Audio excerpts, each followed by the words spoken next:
Dear brothers and sisters in the Lord, ప్రభునందు ప్రియమైన సోదరి సోదరులారా, today's verse for our meditation is taken from the book of Isaiah chapter 50 verse 4. ఈ రోజు మన ధ్యానం కొరకు యెషయా గ్రంథం 50వ అధ్యాయం 4వ వచనం నుండి తీసుకొనబడింది. He wakeneth morning by morning, he wakeneth my ear to hear as the land. శిష్యులు వినునట్లుగా నేను వినుటకై ఆయన ప్రతి ఉదయమున నాకు వినుబుద్ధి పుట్టించుచున్నాడు. In this portion, the servant talks about what happens when we grow in knowledge of the Lord's ways. ఈ భాగంలో ఒక సేవకుడు మనం దేవుని యొక్క మార్గాల్లో ఎదుగుతూ ఉండగా అతడు నేర్చుకున్నటువంటి సంగతులు What will happen to us? అప్పుడు మనకి ఏం జరుగుతుందో The చెప్తాను. more we learn, the more we will know. మనం ఎంత ఎక్కువగా నేర్చుకుంటే అంత ఎక్కువగా మనం ఎరిగి ఉంటాం. And the more we know, the more we will serve. మనం ఎంత ఎక్కువగా ఎరిగి ఉంటే తెలుసుకుంటే అంత ఎక్కువగా మనం సేవిస్తాం. In the first part of 4th verse, 4వ వచనంలోని మొదటి భాగంలో he is talking about an instructed tongue. ఇక్కడ చూడండి, నోరు గురించి ఆయన మాట్లాడుతూ ఉన్నాడు. A teacher's tongue should express what the one talking has learned. అంటే ఒక బోధకుడు అంటే ఒక వ్యక్తి ఏమి నేర్చుకుంటున్నాడో చెప్పగలిగి ఉండాలి. In this case, ఈ విషయంలో the servant has learned from the Lord. సేవకుడు ప్రభు యొద్ద నుండి నేర్చుకున్నాడు. The servant is a prophet who proclaims God's word. ఈ సేవకుడు అనేవాడు ఒక ప్రవక్త, దేవుని యొక్క వాక్యమును The ప్రవచించేవాడు. prophet can do this because the Lord has given it to him.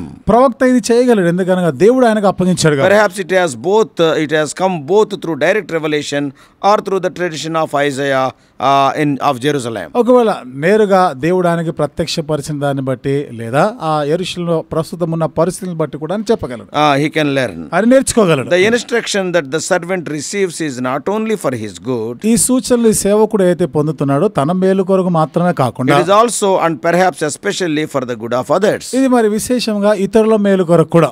The purpose of the servant's instruction is to enable him to help others through his words. ఈ సేవకుడు ఎందుకు సూచించబడేదానికి కారణము ఇతరులు కూడా ఈ మాటల ద్వారా మేలు పొందాలి. The proclaimed word offers hope and strength to those who hear it. ప్రకటన చేయబడినటువంటి ఈ మాట అనేక పర్యాయాలు అది ప్రజలు వినాలి అని. It helps them to endure. ఇది వారికి సహించడానికి అది సహాయపడుతుంది. So the prophet receives the word to pass it on to others.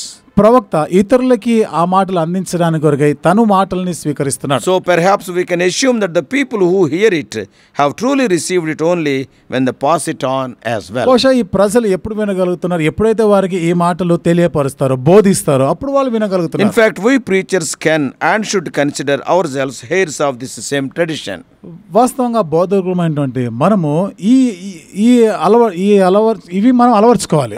Recipients of the same instruction అవే సూచనలు మనం తీసుకుంటూ and ఉండాలి. proclaimers of the same word. ఆ మాటనే మనం ప్రకటించే వారముగా ఉండాలి. We also have received the word of the Lord through scripture మనం లేఖనాల ద్వారా కూడా దేవుని యొక్క వాక్యాన్ని and స్వీకరిస్తాం. also through tradition అక్కడ ఉన్నటువంటి ఆచారాల ద్వారా and కూడా, also through the spirit ఆత్మ ద్వారా కూడా, and through our personal మన experience. వ్యక్తిగత అనుభవాల ద్వారా And కూడా we have the same great responsibility to offer encouragement to God's people to help them endure. దేవుని ప్రజలైనటువంటి వారు కూడా సహించాలనే దాని కొరకై అవే మనం వాళ్ళకి నేర్పించగలుగుతున్నాం. After talking about an instructed tongue, మరి చూడండి ఈ నాలుక గురించి తను ఈ మాటలు కూడా నువ్వు మాట్లాడాలి అని చెప్పిన and he is తర్వాత talking about an open ear. ఆయన చెవు తెరవబడేట గురించి మాట్లాడుతున్నాడు. వినగల చెవుల గురించి. And the Lord opens the servant's ear to prepare him to learn and to speak. దేవుడు తన సేవకుడైన వాడు నేర్చుకొని మాట్లాడేలాగున వినగలిగే చెవునిస్తున్నాడు. This is an ongoing process rather than one time experience. ఇదేదో ఒకసారి అనుభవం కాదు, కానీ ఇది ఎడతెరిపి లేకుండా కొనసాగుతుండే ప్రక్రియ. The Lord wakens the servant's ear morning by morning. కాబట్టి ప్రభువు ప్రతి ఉదయం కూడా శిష్యునికి లేదా తన సేవకుడైన వారికి వినుబుద్ధి పుట్టిస్తా ఉన్నాడు. Not only once. ఒకసారి మాత్రం కాదు. In a similar fashion, అదే రీతిగా ఆ విధంగానే we preachers need to be alert to the ways that God speaks to us day by day. బోధకులమైన మనం కూడా అనుదినం కూడా దేవుడు బోధిస్తుండగా చేస్తుండగా మనం మెలకువగా ఉండాలి. Yeah, preachers should be lifelong learners. బోధకులైన వారు జీవితకాలం నేర్చుకునేవారు. The emphasis thus far has been on the Lord's gracious acts. ఇంతవరకు కూడా నొక్కి చెప్పింది ఏమిటి? దేవుని యొక్క దయగల కార్యములు. God opens the servant's ear. దేవుడు ఈ సేవకుని యొక్క చెవులు తెరుస్తాడు. And gives him words to share. మరి పంచుకునే దాని కొరకైన మాటలు ఇస్తాడు. But the servant chooses how he would react to the word. అయితే ఈ సేవకుడు ఆ మాటకి ఎట్లా స్పందించాలి అనేది ఎంపిక తాను చేసుకోవాలి. He is obedient to speak it.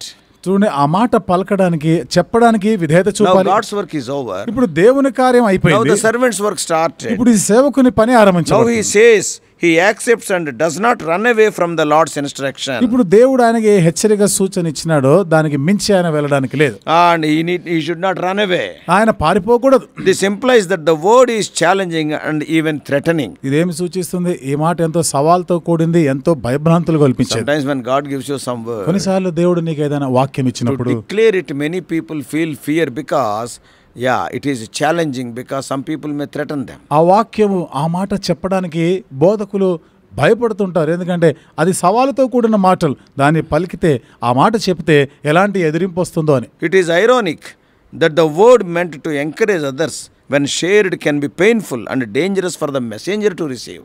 చూడండి, ఈ మాట బోధకులైన వారు కూడా స్వీకరించి అంగీకరించడానికి ఇది కొంచెం హాస్యంగా అనిపిస్తుంది కదా.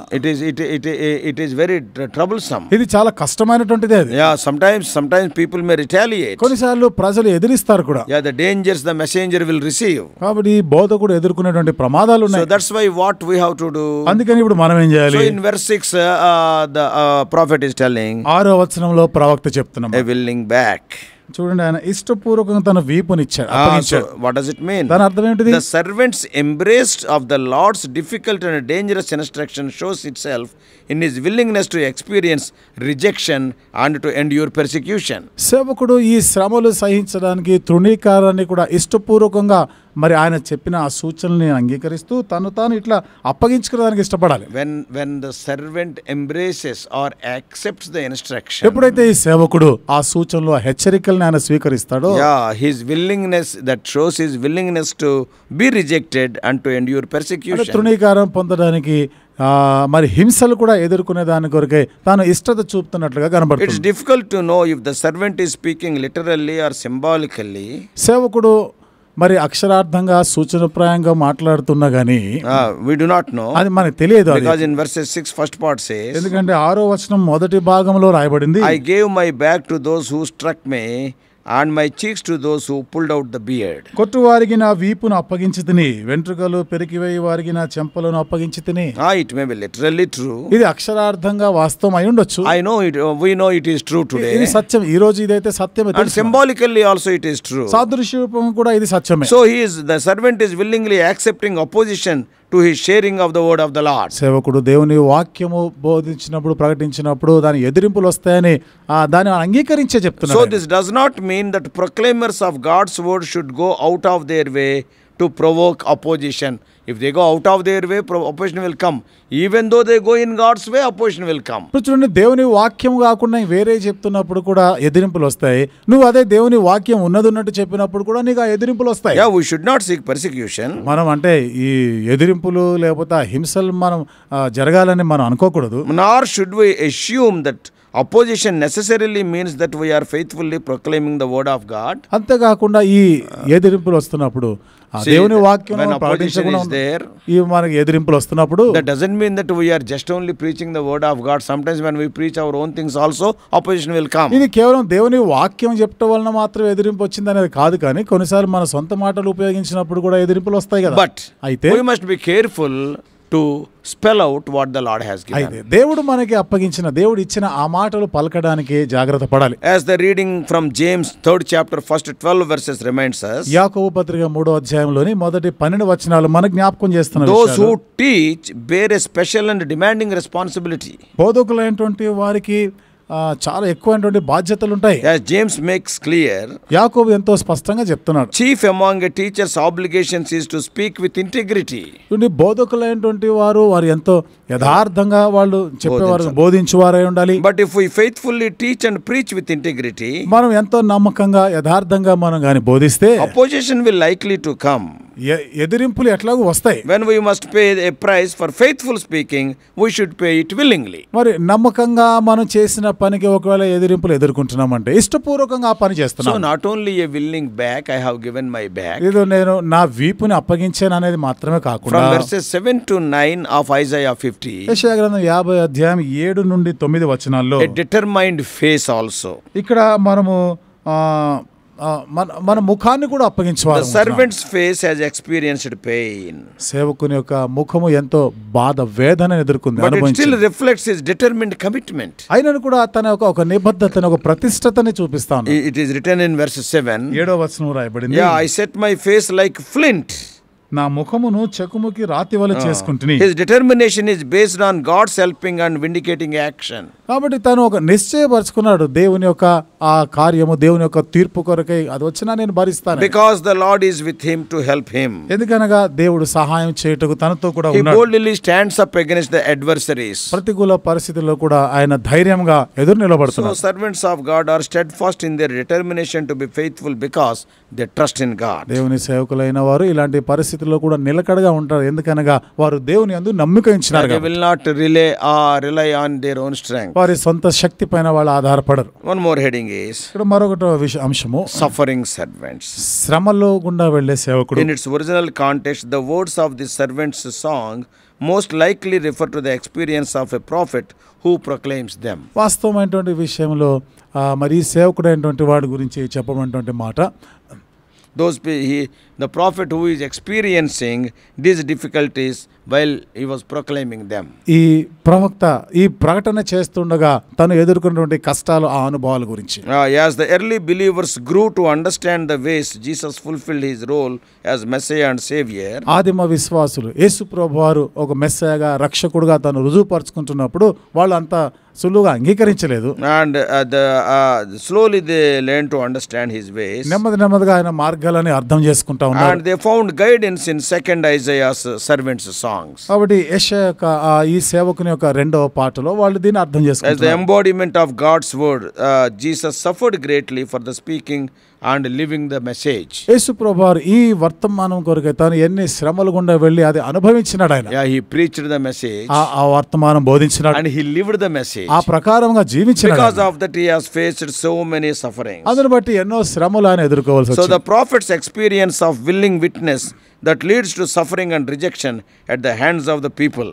ప్రవక్త ఇక్కడ ఇష్టపూర్వకంగా ఈ పని చేయడానికి సిద్ధపడ్డాడు. ప్రజల ద్వారా ఆయన ఎదిరింపులని ఎదుర్కొంటా ఉన్నాడు. Yeah, ultimately to vindication through the power of God foreshadows Jesus' life, death and resurrection. చివరిగా యేసుక్రీస్తు ప్రభువారి యొక్క మరణ, భూస్థాపన, పునరుత్థానం ఒక ఛాయగా అక్కడ కనబడతారు. Those who follow Jesus, యేసు ప్రభువుని వెంబడించేవారు, whether clergy or laity, by faithfully proclaiming God's word through attitudes and words and actions, సాధారణమైనటువంటి విశ్వాసులైన, బోధకులైనా కానీ వాళ్ళు క్రియల ద్వారా కానీ మాటల ద్వారా కానీ పని చేసినప్పుడు and they can expect to suffer for it. దాని కొరకై శ్రమలు ఎదుర్కోవాల్సి వస్తుందని అనుకోవాల్సిందే. Not only should we not run from the possibility, we should embrace it. మనం దాని నుండి పారిపోవడం కాదు, కానీ ఆ సత్యాన్ని బట్టి కానీ మనం దానిని మనం హత్తుకొని ఉండాలి. The preacher could consider relating this text to the gospel text in Mark.